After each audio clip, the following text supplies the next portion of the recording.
You're watching NFL Daily. I am Tom Downey. As the NFL season winds down with just 2 games left for almost everybody, it's time to take a look at the NFL head coaching hot seat. Now, there have already been 2 coaches fired this year. Who's next? Let's break down some of the top contenders, power rank them, if you will. At number 1, it's a no-brainer, Matt Nagy. It's time. I think he has done a terrible job this year with Justin Fields. Is Fields a perfect player, a perfect prospect? No, he is not. But I have been very underwhelmed by what Matt Nagy has done. My hot seat status for him, on fire. I think it is a matter of when, not if, he gets canned in Chicago. Now, if I were the Bears, I would do this right.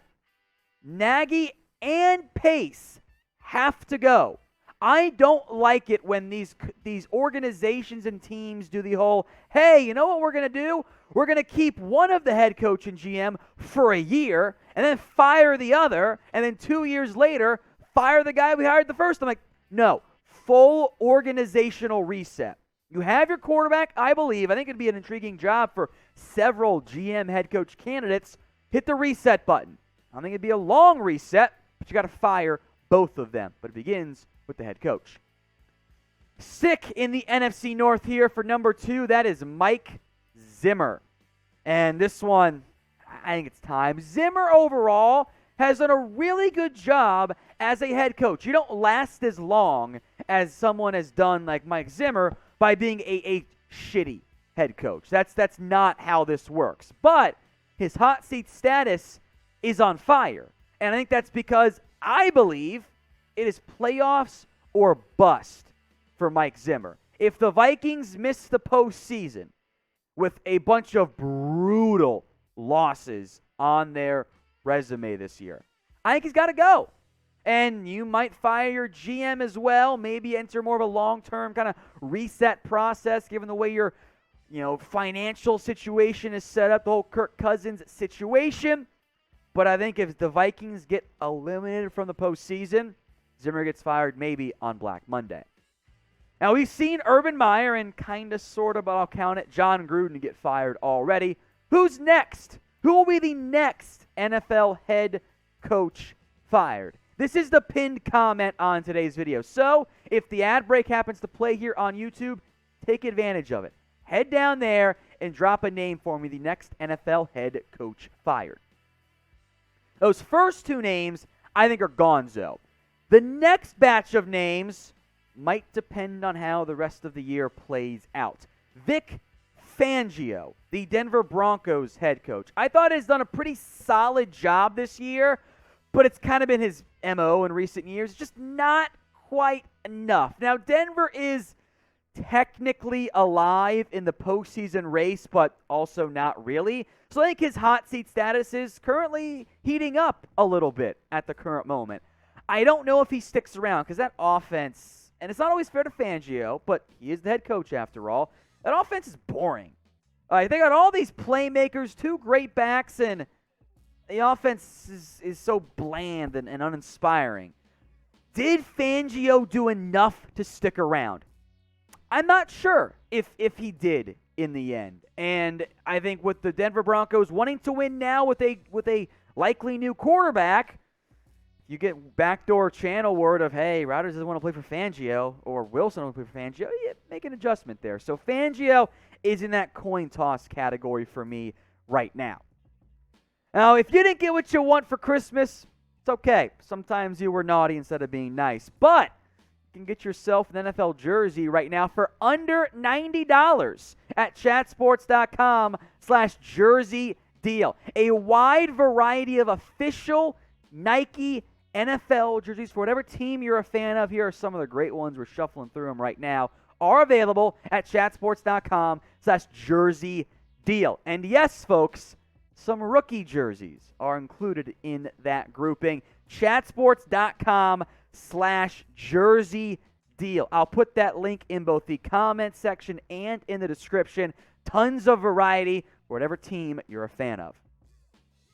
Number 4, the big is this a riser or a faller on this list? I'm not sure which way. It's a bad thing though. That's Matt Rhule of the Carolina Panthers. He just didn't get along with Joe Brady. I think there were some philosophical differences there. Matt Rhule wants to run the football and play good defense, and that works in college. Got to have more success through the air. The quarterback plays an issue, but is Matt Rhule the one who wanted Sam Darnold? If so, Darnold sucks. Like, I'm sorry. He's not good. He's never been good. So I think Matt Rhule's hot seat is warming up. David Tepper is an aggressive owner. Does he want to be aggressively patient or just get rid of Matt Rhule and reset quickly because he doesn't have the patience? We'll find out soon. But Matt Rhule and the Panthers trending the wrong way. O-line's bad. Like, the quarterback play is bad. What might be the saving grace for Carolina is that they thought this was going to be a longer-term process. Matt Rhule got a 7-year contract. I think he gets 3 years. I think, at minimum. I'm not sold on that because the recent results have been kind of ugly on that one. They didn't get Teddy Bridgewater was a stopgap, but he's been better in Denver than what he's been doing in Carolina. So I would not fire Matt Rhule quite yet, but I wonder if ownership is going to get a little bit antsy and pull the quick trigger on Rhule. What do you guys think? Or show for the people, after all. What should Carolina do with Matt Rhule? Type K for keep him, or type F for, get him out of there and fire him right now. Number 5, this one is a tough one for me. Pete Carroll, of course, has been an incredible coach in his NFL career and his tenure with Seattle.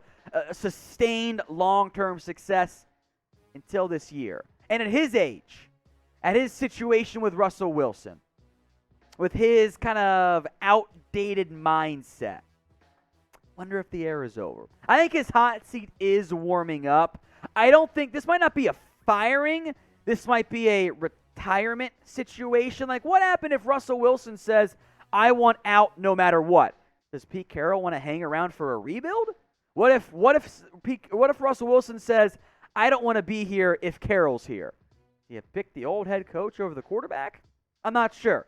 We'll know more in the offseason. I wonder, though, if the Pete Carroll era, as great as it has been overall, and don't underestimate it, despite only being one ring, not everyone has Brady and Belichick, after all. I wonder if that era has run its course. It gets a little bit dicey from that perspective for Seattle. Now, you could have, as I mentioned, the either-or situation. So pick one to keep for me. Type RW for Russell Wilson or PC for Pete Carroll. If you had to keep only one, you might not have to, but if so, who would you rather keep? Let me know what you guys have to say in the comments section. It's RW for Russ, PC for Carroll. Now, as coaches get fired, we will have head coach candidate lists for you guys. We did it for the Jacksonville Jags and Urban Meyer. Mitchell Renz has done about 50 for the Raiders with John Gruden now out. We will keep you guys covered on potential hirings as we've done for the college football coaching carousel, the chaos that was this year. Sub right now if you want in on all the NFL offseason coverage you could ever want. Number 6 on my list should be number 3. It's Joe Judge. The Giants are bordering on doing what I think bad organizations do. You're a bad football team. You're losing games. Your decision then is to promote from within with GM Kevin Abrams and apparently keeping Joe Judge and Daniel Jones. I don't get that idea. That's the report from ESPN that they're going to keep Joe Judge no matter what. I don't get it. Like, at some point, if you're going to hire a new GM, hire a new head coach. Don't keep doing this whole half on, half, keep him for a year, fire him for a year. I don't think that stuff works. I think it's a bad idea. If I were the Giants, I'd have been pretty underwhelmed by how things have gone so far for the Joe Judge era. So what do you guys think? Should the Giants fire Joe Judge? Y for yes, get him out of there. N for no, you should keep him. Get those votes in for me in the comments. These final 2 names are more stretch names, and this is just one to keep an eye on. Cliff Kingsbury of the Arizona Cardinals. Much like Vic Fangio, Kingsbury, after this year, is a lame duck coach. He's got 1 year left on his contract. I don't think he gets fired. They just clinched a playoff spot. But what if this happens? What if Arizona backs in to the playoff spot? And what if, because of bad coaching, they get blown out in the first round of the playoffs? You got Kyler Murray. Do you try to get a Doug Peterson in there? I think that is a worth watching. I think it would fall under a surprise head coach firing. But I think this is a situation to watch. Because remember, next year, 2020, is the final year of Cliff's, or 2022, right, is the final year of his deal. It was not an accident that Kingsbury's camp leaked the interest in Oklahoma. Since then, by the way, the Arizona Cardinals are 1-3, and not the way you want to go if you are a head coach looking for a new contract. So how many coaches end up getting fired this year? The over-under, including the two guys canned right now, Grudner and Meyer, I'll put the over-under at 4.5. Let me know what you guys think in the comments. Number 8, kind of my catch-all right here. It includes Dan Campbell of the Detroit Lions. I don't think he's getting fired. I think his hot seat is very much cooling down at the current moment. I think he's going to stick around. Frankly, I think guys like Dan Campbell, David Culley, Zach Taylor, and others saved their jobs with how they performed this year as head coaches. Now, Campbell might get the number 1 overall pick, but it's fine. David Culley exceeded expectations as far as I'm concerned. I think the Jets fire Robert Saleh after just 1 year. I think Zach Taylor the results were so much better, they're going to keep him if they miss the playoffs somehow. So I think those guys are safe for the time being.